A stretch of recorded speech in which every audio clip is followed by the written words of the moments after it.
Welcome students. Video lecture का सिलसिला हमने स्टार्ट किया था और दरमियान में कुछ मसरूफियात की वजह से मैं वीडियोस नहीं बना सका, लेकिन आहिस्ता आहिस्ता इंशाल्लाह आपको सारे वीडियो लेक्चर्स मेरे चैनल पे मिलना शुरू हो जाएंगे और आप उनको देखें और आगे भी शेयर करें। सेकेंड ईयर फिज़िक्स में हमने एक चैप्टर इलेक्ट्रोस्टैटिक शुरू किया था। एक हम उसके साथ एक और चैप्टर स्टार्ट करते हैं जिसे हम इलेक्ट्रॉनिक्स कहते हैं और बुक के हिसाब से ये चैप्टर नंबर 17 है।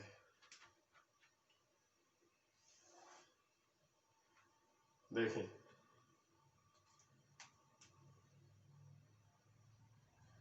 Second year physics chapter 17 electronics. Electronics को हम दूसरे लफ्ज़ों में सेमीकंडक्टर फिजिक्स भी कहते हैं। इलेक्ट्रॉनिक्स को हम सेमीकंडक्टर फिजिक्स भी कहते हैं। अब स्टूडेंट्स देखिए, इलेक्ट्रॉनिक्स में हम स्टडी क्या करेंगे। देखिए, इलेक्ट्रॉनिक्स यानी कि इस ब्रांच में आपने इलेक्ट्रॉन को कंट्रोल करना है बाय मेकिंग डिफरेंट डिवाइसेस, जैसे कि डायोड, ट्रांजिस्टर। ऐसे डिवाइसेस हम बनाएंगे जिसमें हम फ्लो ऑफ इलेक्ट्रॉन को कंट्रोल करके अपनी मर्जी के मुताबिक उसको यूटिलाइज करेंगे, इस्तेमाल करेंगे। तो इस ब्रांच को हम कहेंगे इलेक्ट्रॉनिक्स, यानी कि the branch of physics in which we study about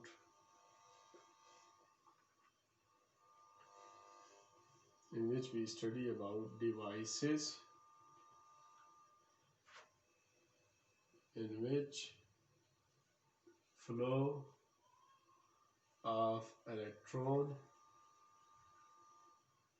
is controlled, यानी उसमें इलेक्ट्रॉन का फ्लो कंट्रोल होता है। ठीक है, अब देखें, बात करते हैं कुछ बेसिक चीज़ों की। सबसे पहले इंसुलेटर। इंसुलेटर क्या होता है? देखें, इंसुलेटर हम उन मटेरियल्स को कहते हैं या उन मैटर्स को हम कहते हैं जो करंट को पास होने की परमिशन नहीं देते, यानी कि उनके अंदर ये एबिलिटी नहीं है, उनके अंदर ये कैपेसिटी नहीं है कि वो करंट को फ्लो करवा सकें। ठीक है, तो आप ये कहेंगे the matter which cannot flow electric current, जो इलेक्ट्रिक करंट को फ्लो नहीं कर सकता। फॉर एग्जाम्पल प्लास्टिक, रबर, गिलास, ETC। ये सारे ऐसे मैटर हैं स्टूडेंट्स जो करंट को पास नहीं होने देते, करंट इनमें से पास नहीं हो सकता। अब उसकी वजह क्या है कि करंट इसमें से क्यों पास नहीं हो सकता। देखिए, मैटर जो होता है बेसिकली बना होता है एटम से, और एटम का अगर आप स्ट्रक्चर देखें, एटम के सेंटर में एक पार्ट होता है जिसे हम कहते हैं न्यूक्लियस। न्यूक्लियस में प्रोटॉन पॉजिटिव चार्ज होता है और न्यूट्रॉन न्यूट्रल होता है, और इसके गिर्द इलेक्ट्रॉन मूव कर रहा होता है और इलेक्ट्रॉन के ऊपर नेगेटिव चार्ज होता है। अब अगर हम इंसुलेटर की बात करते हैं, मान लेते हैं ये हमारे पास कोई इंसुलेटर है। अब इस इंसुलेटर में जितने भी एटम्स होंगे वो आपस में ऐसे अरेंज्ड होते हैं कि उनमें जो वैलेंस इलेक्ट्रॉन्स है, valence electrons mean last shell electron, और न्यूक्लियस के दरमियान स्ट्रॉन्ग अट्रैक्शन होती है, स्ट्रॉन्ग बॉन्डिंग होती है, जिसकी वजह से ये फ्री नहीं हो सकते। यानी हमारे पास कोई भी फ्री इलेक्ट्रॉन नहीं है, नो फ्री इलेक्ट्रॉन। और जब हमारे पास फ्री इलेक्ट्रॉन नहीं होगा तो करंट पास नहीं होगा। करंट के पास करने के लिए मस्ट है कि आपके पास फ्री इलेक्ट्रॉन्स होने चाहिए, अदरवाइज इसमें से करंट पास नहीं होगा। तो इसकी वजह ये होती है स्टूडेंट्स के इंसुलेटर्स में हमारे पास फ्री इलेक्ट्रॉन्स मौजूद नहीं होते। क्यों नहीं होते? उसकी वजह ये होती है कि इंसुलेटर के जो एटम्स होते हैं उसमें जो वैलेंस इलेक्ट्रॉन्स हैं, वैलेंस इलेक्ट्रॉन्स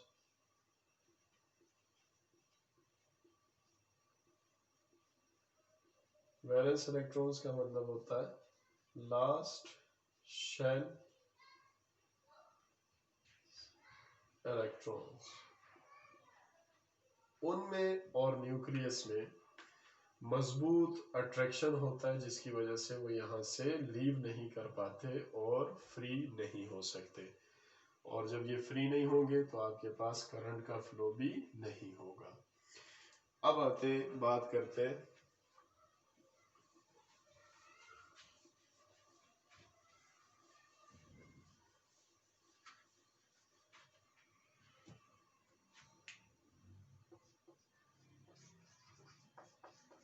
कंडक्टर्स। कंडक्टर्स हम उन मैटर्स को कहते हैं जिनमें से करंट इजीली पास हो सकता है या वो एबिलिटी रखते हैं करंट को पास करने की। आपने ये कहना है कि the matter which can easily pass electric current. For example, iron, copper, gold, etc. इनमें ये सलाहियत है कि ये करंट को इजीली पास कर सकते हैं। अब उसकी वजह क्या है? उसकी वजह ये है कि हमारे पास जितने भी कंडक्टर्स होते हैं उनमें जो एटम होता है और उसका वैलेंस इलेक्ट्रॉन होता है, इनमें स्ट्रॉन्ग अट्रैक्शन नहीं होता, ये वीक होता है। तो थोड़ी सी भी एनर्जी मिलने पर सन से या रूम टेम्परेचर पर भी, बिलो रूम टेम्परेचर पर भी ये इजीली यहाँ से स्केप कर सकते हैं, भाग सकते हैं। तो जब इलेक्ट्रॉन यहाँ से स्केप कर जाएंगे तो फ्री हो जाएंगे। अब आपका जो कंडक्टर है वो बहुत सारे फ्री इलेक्ट्रॉन्स का कैरियर है, यानी उसके पास बहुत सारे फ्री इलेक्ट्रॉन्स हैं। तो करंट के फ्लो करवाने के लिए फ्री इलेक्ट्रॉन्स की जरूरत होती है। तो इजीली आप इसमें से करंट फ्लो करवा सकते हैं due to number of free electrons present in the conductor. अब जो तीसरा हमारे पास मैटर होता है उसे हम कहते हैं सेमी कंडक्टर। देखें, सेमी कंडक्टर, सेमी कंडक्टर, इसका नाम सेमी कंडक्टर रखा इसीलिए है कि ये हाफ कंडक्टर हाफ इंसुलेटर। अब कैसे? देखें स्टूडेंट्स, अगर हमारे पास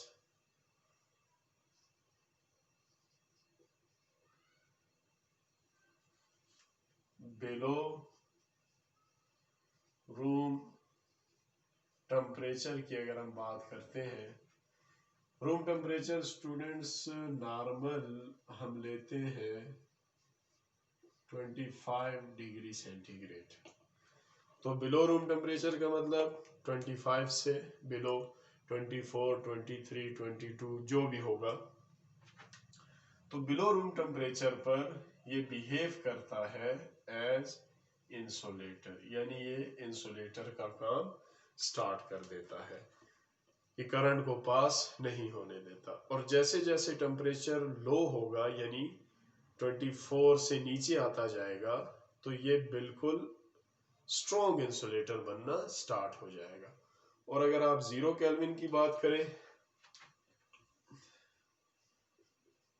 -273 डिग्री सेंटीग्रेड, तो ये परफेक्ट इंसुलेटर बन जाता है। परफेक्ट यानी बिल्कुल किसी भी सूरत में करंट इसमें से पास नहीं हो सकेगा।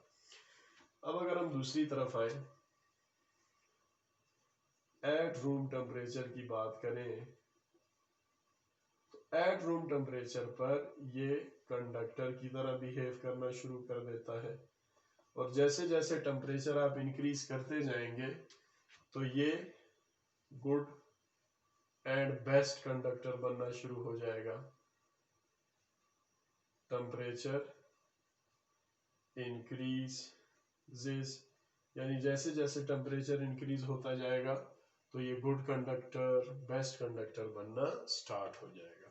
अब उसकी वजह क्या होती है, उसकी वजह मैं आपको बताता हूँ। देखिए, हमारे पास जो नेचुरली अकरिंग सेमीकंडक्टर्स हैं वो हमारे पास दो है, एक है सिलिकॉन और एक है जर्मेनियम। ये हमारे पास नेचुरली अकरिंग सेमीकंडक्टर है। इसके अलावा जो है वो हम खुद बनाते हैं, वो आर्टिफिशियल सेमीकंडक्टर्स होते हैं। तो देखें,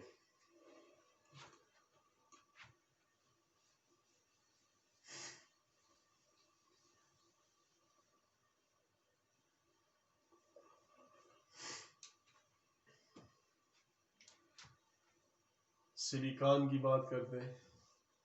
सिलिकॉन ग्रुप 4 से ताल्लुक रखता है पीरियोडिक टेबल में, ग्रुप और ए से बिलोंग करता है सिलिकॉन। जब ग्रुप 4A से बिलोंग करता है तो इसके लास्ट शेल यानी वैलेंस शेल में 4 इलेक्ट्रॉन्स होंगे। मैं इसका वैलेंस इलेक्ट्रॉन वैलेंस शेल बना देता हूँ। ये वैलेंस शेल है सिलिकॉन का। अब इसके आसपास हमसाए में भी सिलिकॉन होंगे, जुड़े होंगे। तो हर सिलिकॉन के पास 4 वैलेंस इलेक्ट्रॉन है, लेकिन वो एक इसके साथ शेयर करेगा और ये बनाएंगे कोवलेंट बॉन्डिंग शेयरिंग से। सिमिलरली इस साइड पर भी सिलिकॉन होगा, वो भी शेयरिंग करेगा। इस साइड पर भी सिलिकॉन होगा नेबरिंग में, वो भी शेयरिंग करेगा। इस साइड पर भी होगा, वो भी शेयरिंग करेगा। अब देखें, अब अगर आप बिलो रूम टेम्परेचर की बात करते हैं, बिलो रूम टेम्परेचर,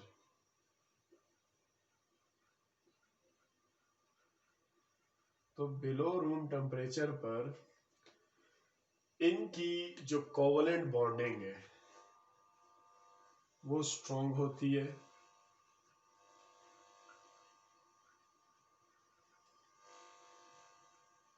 और कोई भी फ्री इलेक्ट्रॉन नहीं होता, नो फ्री इलेक्ट्रॉन्स। लेकिन जैसे ही आप रूम टेम्परेचर पर पहुंचते हैं तो क्या होता है कि ये जो कोवलेंट बॉन्डिंग है इलेक्ट्रॉन्स की शेयरिंग की वजह से ये वीक पड़ जाती है और कोई ना कोई इलेक्ट्रॉन यहाँ से स्केप करना शुरू हो जाता है। लेट्स सपोज ये इलेक्ट्रॉन स्केप हुआ, यहाँ पे आया, तो यहाँ पे इसने एक फ्री स्पेस छोड़ दिया, खाली जगह छोड़ दी। इसी तरह आप टेम्परेचर इंक्रीज करेंगे तो ये इलेक्ट्रॉन भी स्केप कर जाएगा, यहाँ पे फ्री स्पेस छोड़ देगा, जिसे आप होल कह सकते हैं, होल। इसी तरह जैसे जैसे आप टेम्परेचर बढ़ाते जाएंगे तो वैलेंस इलेक्ट्रॉन्स की जो शेयरिंग है कोवेलेंट बॉन्ड की वजह से वो वीक से वीक होना शुरू हो जाती है और इलेक्ट्रॉन्स यहाँ से फ्री होना शुरू हो जाते हैं और आपके पास नंबर ऑफ फ्री इलेक्ट्रॉन्स आना शुरू हो जाते हैं। तो जैसे आपके इलेक्ट्रॉन्स बढ़ना शुरू हो जाएंगे एट रूम टेम्परेचर या अबव या उससे ऊपर, ठीक है, इलेक्ट्रॉन्स फ्री होना शुरू हो जाएंगे, फ्री इलेक्ट्रॉन्स। तो जब इलेक्ट्रॉन्स फ्री होंगे स्टूडेंट्स तो वो करंट के कैरियर बन जाएंगे, तो करंट को वो आसानी से पास कर सकेंगे।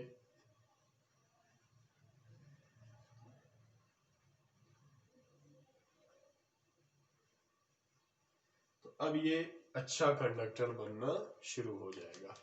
तो सेमीकंडक्टर में बिलो रूम टेम्परेचर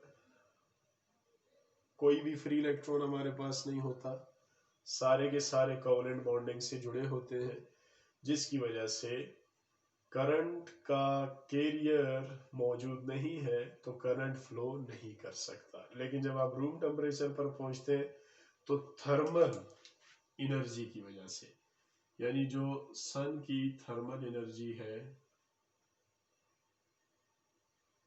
उसकी वजह से इलेक्ट्रॉन्स को एनर्जी मिलती है, इलेक्ट्रॉन्स की एनर्जी बढ़ जाती है और वो यहाँ से बॉन्ड को तोड़कर फ्री होना स्टार्ट हो जाते हैं। तो जैसे जैसे आप टेम्परेचर बढ़ाएंगे इलेक्ट्रॉन्स फ्री से फ्री तर होना शुरू हो जाएंगे और आपके पास अच्छे से अच्छा कंडक्टर बनना शुरू हो जाएगा। तो ये था सेमीकंडक्टर, कंडक्टर, इंसुलेटर पर एक बेसिक लेक्चर। अगले लेक्चर में मैं आपको बैंड थ्योरी से सेमीकंडक्टर, इंसुलेटर और कंडक्टर समझाने की कोशिश करूंगा और फिर हम सेमीकंडक्टर के फर्दर टाइप्स को डिस्कस करेंगे। तो आहिस्ता आहिस्ता इंशाल्लाह लेक्चर्स को हम आगे बढ़ाते रहेंगे और ये सिलसिला हमारा चलता रहेगा। तो आप लेक्चर्स को देखें और इनको समझने की कोशिश करें और आगे इसको शेयर करें ताकि और भी स्टूडेंट्स को फ़ायदा हो और वो इससे सीखें और फ़ायदा हासिल करें। तो इंशाल्लाह दोबारा मुलाकात होगी, तब तक के लिए अल्लाह हाफिज़।